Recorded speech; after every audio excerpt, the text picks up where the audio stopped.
गांव के एक कोने में मिट्टी का छोटा सा घर था जहां रहता था रामू, एक सीधा सादा किसान। उसके पास बस 2 बीघा जमीन थी और वही उसकी दुनिया थी।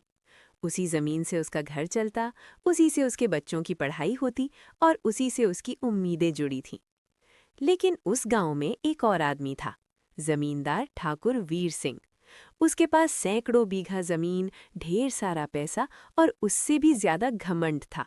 गांव के लोग उससे डरते थे क्योंकि वो अक्सर गरीब किसानों को नीचा दिखाता, उन्हें तंग करता और उनकी मेहनत का फायदा उठाता। रामू भी उसकी हेकड़ी का शिकार था। हर बार जब रामू अपने खेत में मेहनत करता, ठाकुर वहां आकर खड़ा हो जाता और ताने। अरे रामू, इतनी मेहनत करके क्या मिलेगा? आखिर में तो मेरे पास ही आना पड़ेगा कर्ज लेने। रामू चुपचाप सुनता रहता।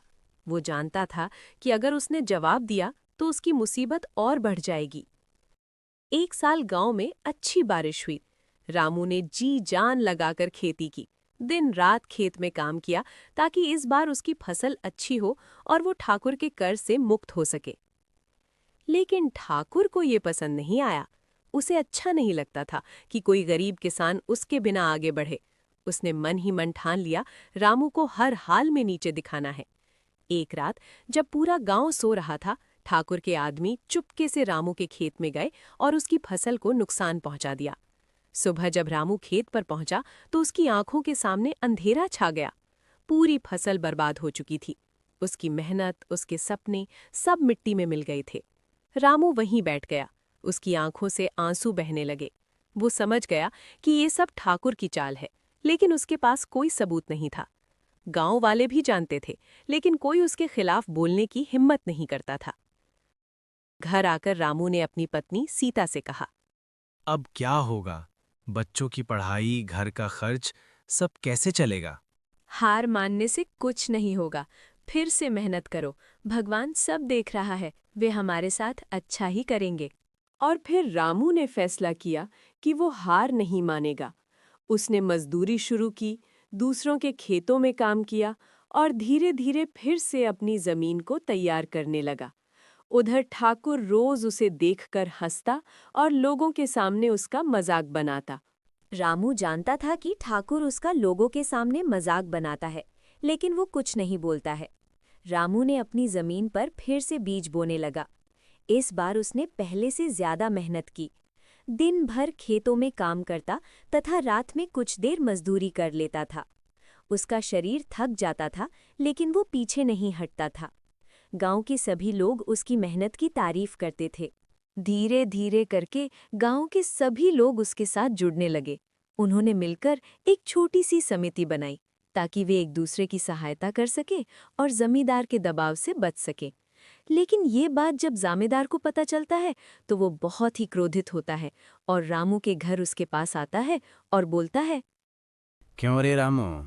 मैंने सुना है कि तुमने गांव के कुछ लोगों को लेकर एक समिति बनाई है मेरे खिलाफ। लगता है कि तुम भूल गए हो कि मैं कौन हूँ। तू नहीं जानता है कि मैं इस गांव का मालिक हूँ। रामू ऊंची लय में कहता है। गांव का कोई एक व्यक्ति मालिक नहीं होता है ठाकुर। यहाँ जो मेहनत करता है वो अपने घर और इस गांव का मालिक होता है।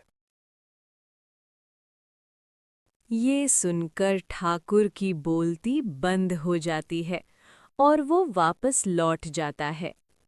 कुछ दिनों बाद रामू की मेहनत रंग लाई। उसकी फसल बहुत अच्छी होती है और वो बहुत ही खुश हो जाता है। लेकिन एक रात उसके खेतों में कुछ जानवर आ जाते हैं और पूरी फसल को खराब कर देते हैं। अगली सुबह जब रामू अपने खेत पर आता है तो वो देखता है कि उसकी सारी फसल बर्बाद हो चुकी है।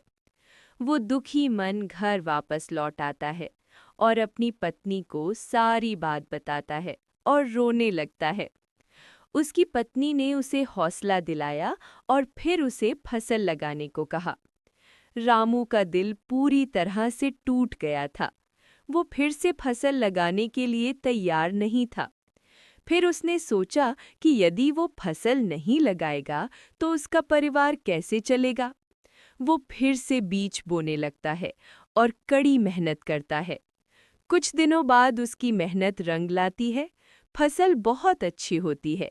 रामू घर आकर अपनी पत्नी से कहता है, इस बार फसल बहुत अच्छी हुई है, जिसे हम बाजार में बेचकर अच्छे पैसे कमा सकते हैं, और अब हम अपने बच्चों को पढ़ने के लिए शहर भेजेंगे।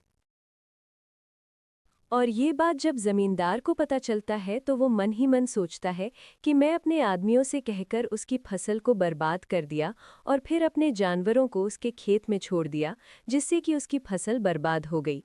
लेकिन रामू फिर भी हार नहीं माना। उसने फिर से खेती की। इतने अच्छे व्यक्ति को मैं हानि पहुंचा रहा हूं, भगवान मुझे कभी माफ नहीं करेगा। इतना सोचकर वो रामू के पास आता है और रामू को सारी बात बताता है और रामू से माफी मांगता है। रामू उसे माफ कर देता है। अब गांव के सभी लोग जमींदार से निर्भय होकर खेती करने लगे हैं। जमींदार गांव के लोगों को अब नहीं सताता था, बल्कि जरूरत पड़ने पर गांव वालों की मदद करता था।